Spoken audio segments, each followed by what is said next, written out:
Hindi lang po baha kundi malalakas na bugso ng hangin ang naminsala sa ilang lugar sa Maynila. Sugatan ng senior citizen na nabagsakan ng kisame ng bahay. Saksi si Joseph Moro.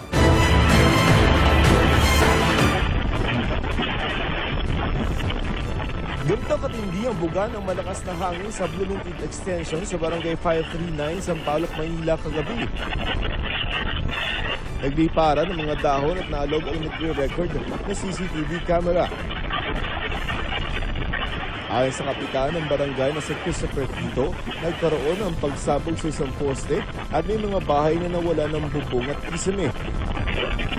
Isang senior citizen ang sinagip matapos mabagsakan ng kisame ng bahay. Nagpapagaling na siya sa ospital ayon kay kapitan. Nabuwalat na tumba rin ang isang puno na humambalang sa kalsada. Pinatumba rin ang napakalakas na hangin ng isang nakaparadang motor sa barangay 251 sa Tondo. May bahay rin doon na natuklap ang bubong. Pagpasok ko sa loob ng bahay, na ano na lang yung umiikot na lang yung sa loob ng bahay namin yung hangin pumapasok sa loob ng bahay. Hanggang narinig ko yung bubong namin. Ayun na, lumipad na. Nadamay pati compound ng Department of Health, wala namang nasaktan. Nagbagsakan din ng ilang puno sa barangay 602 sa Santa Mesa, napuruhan ng ilang bahay.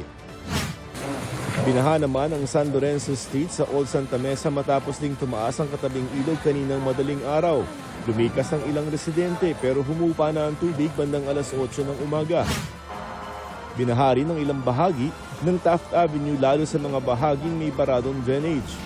Ganito yung mga sitwasyon ng mga drainage, punong-puno sila ng burak kaya nagkakaroon ng baha katulad dito sa Taft. Pero ang gagawin na nila ngayon, sisipsipin na yung burak para ma-clear, para makadaloy yung tubig baha. Pahirapan ang pagtawid sa baha sa bahagi ng Philippine General Hospital. Ang ilan nagtanggal ng sapatos.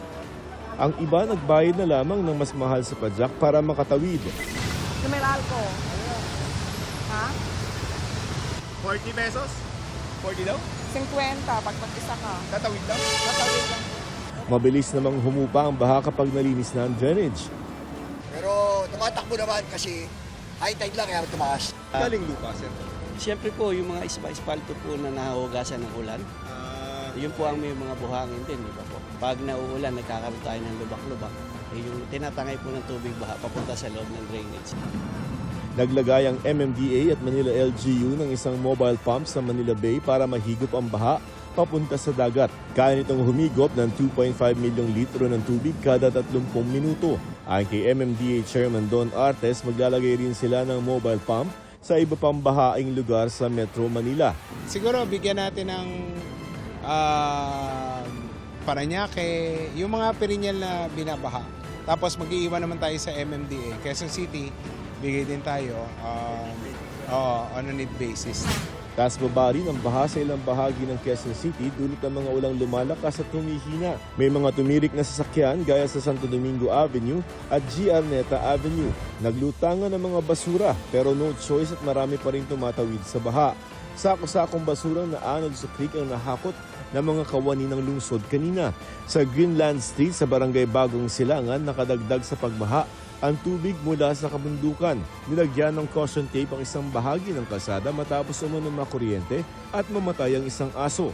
Ayon sa kapitan ng barangay, kailangan patayin ang kuryente sa ilang sityo para matiyak na ligtas sa mga residente. Umabot ang baha sa ikalawang palapag ng ilang bahay.